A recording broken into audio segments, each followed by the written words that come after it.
Hi all, and thanks again for joining me on Seal for Good. Today I'm talking about how to quote your waterproofing jobs using a sheet membrane versus a liquid membrane.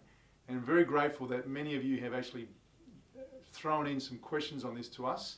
We've had a lot of inquiries about how you correctly waterproof, not just waterproof, but quote for waterproofing jobs. We're using a sheet versus a liquid, particularly with our GC systems versus our liquid membranes. And so there are a few subtle differences in what you need to take into consideration when you're quoting.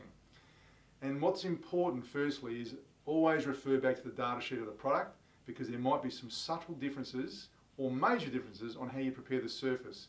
Example, not just the surface preparation, but also the type of priming and what the level of the surface needs to be. So for example, with a liquid membrane, they are a little bit more forgiving with a surface that might be undulating, particularly if it's going underneath a screed, whereas a sheet membrane likes a nice, neat, even surface. So you need to take into consideration what that requires. And that doesn't matter whether you're using a sheet membrane like ours internally or whether you're doing external works. Understand that first.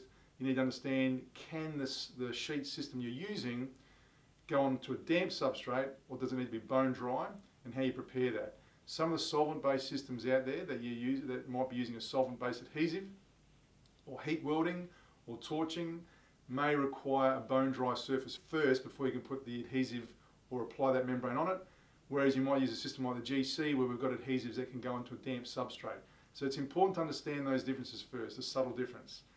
The big question that guys have come up with is asking us, what should that labour charge be? What should that hourly rate be? Like anything guys, you need to understand what the job's going to entail. So firstly, what's involved in the job, all your materials required, that's the first, that's the obvious one. Then you need to look obviously at your time. And you might find that your time on a sheet system versus a liquid could overall be quicker. You might take a little bit longer for the attention to detail, but the big advantage of sheet systems obviously is you don't have to go back another time to give it another coat, and depending on how robust that system needs to be, you might have 2 or 3 coats you need to apply to a liquid system, whereas a sheet system, you might take more time per square metre, but overall you're out of there quicker. But the thing that I actually always talk about when I talk to our contractors about sheet versus liquid is the warranty. If you don't undersell yourself. If you're using a sheet system and that sheet system comes with a longer warranty, like our GC systems, which we offer up to 15, 20 year systems with those, it shouldn't be at the same rate as a liquid system. People pay more and get more value, and what are you giving them? And it's also the solution that you're offering. If you've got a floor substrate that might have hairline cracking in it, or there could be a little bit of movement, and you're using a liquid system and you're going to go to all sorts of reinforcements to go that way, whereas you've got a sheet system like our GC and you can get over it and offer a solution and peace of mind to your client, it comes at a cost, and it should, because the materials cost more for us to produce them, and secondly, for you to lay them, you're offering a greater value. No one's going to expect to drive a Ferrari at the same cost of driving a Toyota. Nothing between the two brands, but the fact is, it's just mindset. And so we need to understand that if you're going with a premium system that's going to offer you greater services, greater benefits, price it that way and insure it. And if you're concerned about losing the job, give your client both options. But you need to explain the difference. What a 7-year system might be, a 10-year system, a 15 or a 20, and add value to your trade. Don't undersell yourself in that regard, and ensure that you've got the backing of the warranty, of the manufacturer with their warranty, the product warranty, or if you know about the GAP program, you can join more on that and find how the GAP program can change how product warranty and workmanship warranty works together. But more on that later. Allowances, what you need to make allowances for. Think about the conditions you're also applying these products in.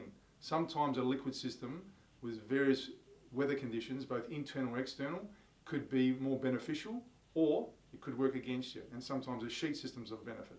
So you need to take that into account as well. If you're using a sheet system, like a torch on membrane, you're in really hot weather outside, that might be different in terms of the time needed or the efforts needed, etc., out in that heat versus conditions which are more user-friendly with the cooler climates or the more ambient temperatures.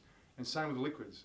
A liquid system outside can be a real struggle at times, particularly when you've got the substrate warming up. And so you might find a sheet system is more user-friendly with the substrates you can put it over in terms of temperature and also the working temperature, working weather, versus a liquid. So these are all the things you need to take into account before you start quoting, and put that in your quote. If it potentially be months out, 6 months out, and you're quoting in the middle of winter and it's going to be a job in the summer, ensure that you've made mention of that in your quote or made that allowance in your quote, and talk to your client about it, because the difference could be another day out of a 3 or 4 day job, depending on what the size of the area is and what's required. So these are things you need to take into account. And in addition to that, it's also things like cartage and transport and storage. Having to get a pallet of sheet membrane up top versus liquid membranes could be different in terms of how you get it up there. It could be either in benefit to the sheet versus the liquid, but these are little things you need to allow for and take into account. Cover every single detail you need to understand. If you want more help on that, we are here to help you on 1-800-650-435, and our technical services team are here to help you as well. But get those details and questions sorted out first before you go and quote, to ensure that you are making some money on your job, delivering value and getting the right thing done. Until next time on Still for Good, I'll see you then.